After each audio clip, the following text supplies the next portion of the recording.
সুপ্রভাত। আজ ২৮শে সেপ্টেম্বর, শনিবার।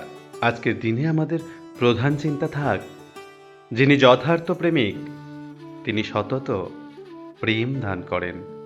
আজকের দিনে ঈশ্বরের কাছে আমাদের এই প্রার্থনা হোক, হে প্রেমময় দেব, আমাকে এমন মলিনতা মুক্ত করো যেন আমার মধ্য দিয়া তোমারই প্রেমের প্রবাহ এ জগতে প্রবেশ করিতে পারে।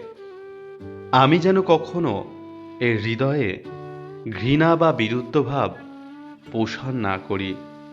আমি যেন এমন পবিত্র নিঃস্বার্থ হই যে এই চিত্তশুদ্ধি আমাকে তোমার পূর্ণ ধামে প্রবেশ করিবার যোগ্যতা দান করে এবং আমি তোমার মধুর প্রেম আস্বাদ করি।